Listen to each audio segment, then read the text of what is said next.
Hey guys, it's Jimmy Pokemon here with PokemonMaster556, and this is your official first edition base set recap video. Again, this box is just beautiful. Put all the packs in there. Oh, they're all loose and stuff. And so we're just gonna go through the good stuff here. We won't bore you guys with the energies. But I will. So here, for the uncommon, for the starters, we got one Ivysaur, 3 Wartortles, 1 Charmeleon. And when it comes to the actual starters, you get the Bulbasaur. So 1, 2, 3 Bulbasaurs. How many Charmanders? Oh gosh, 6. Okay, I can't do math here. 6 Bulbasaurs and 7 Squirtles. We got 4 Red Cheeks Pikachus, and then we got 3 Yellow Cheeks Pikachus, which is pretty cool. Kind of going back and forth. And you say so there's 7 Squirtles. Yes. That's actually pretty good. Just for that. And then I don't think we actually sorted the uncommons, but I didn't have any time. oh no, these are the gray stamps. So if you want to see all the gray stamps we got, we'll just kind of go in order here.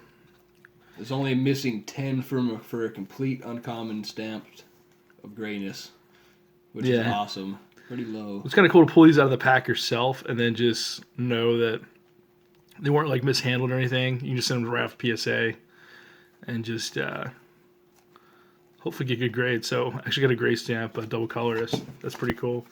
And then we'll go straight to the rares here. We actually did really well in the rares as far as like kind of the higher value cards.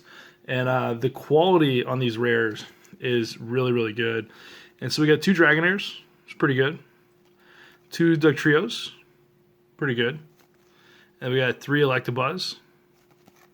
1 Electrode, notice we're missing a Beedrill, we didn't get a Beedrill. And we got 2 Pidgeotos. So that's actually quite a bit of Pokemon for one box when you're just talking about rares. We have, this is probably the worst part of it, 4 computer searches. 4. That is a lot. 2 Depth Sprays, which is a big money card. You got Imposter Professor Oak. 2 Item Finders, pretty big money card. The dead sexy Lass. Lass, which is probably the most expensive, you'd say. Yeah, her and an Item Finder and that is in the same pop. Yeah, and this is just a beautifully like well-centered card. Pokemon Breeder, Pokemon Trader, Scoop Up, which is also pretty good, and Super Energy Removal. So we got a good variety, and we had a pretty good concentration on the high value cards. So we got for the holos, these are in order. We have the Alakazam, which is beautiful, should pull a 10. Blastoise, again, you can see it's a little off in the centering, but still could pull a 10 in my opinion. It's the only thing that's wrong with it. Chansey, which is a great card to get. You see centering's a little off. I don't know. Might get a 9 because of centering, tell you the truth. And you can see that these 3 are all the thin stamps. Just fun, like stick random pictures. That's what that sound was. No Charizard, which is unfortunate. But I still think we got enough value out of the Blastoise, Alakazam, Chansey, 2 Hitmonchan's and Venusaur to pull the money back. Clefairy, 2 Hitmonchans, which these are actually the thick stamp Hitmonchans, which is much harder to find in my opinion. Back before Hitmonchan really took away value-wise, I paid quite a bit for a thick stamp one, so you can see there's a little print line on this one over here. This is a great card to get. Magneton, Mewtwo, Magneton, Mewtwo. You can see our off-center Nidoking here, so you see top to bottom. Jeff and I are kind of arguing whether or not we think it'll get the 9.0 C grade.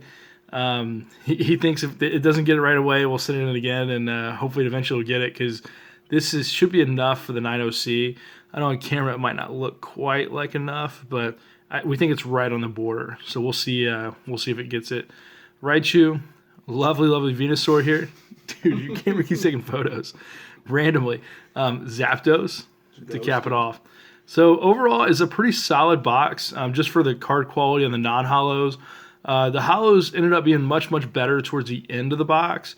In the beginning, when we started off with the Nidoking, I think we were really worried because of this silvering on the side. That just really bothered us. And the center.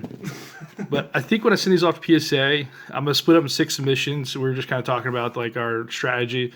We're probably going to do all the holos in a quick turnaround, non-holos, rares in one. We're going to do the gray stamps in one, the other uncommons in one, do all the commons and then in one, and we'll do the energy separately. And the reason we're doing that is we're thinking that those cards probably all came from the same sheet. Like the gray stamps probably all came from the same sheet. These came from the same sheet. And so the card quality will probably be more in tune with all the other cards rather than giving the greater variety to choose from. And so we're just going to see how it goes, just kind of talking you guys through it. If you have any questions or if you want to see more videos, just let me know. Thanks so much for watching. Jim at Pokemon and PokemonMaster556. Out.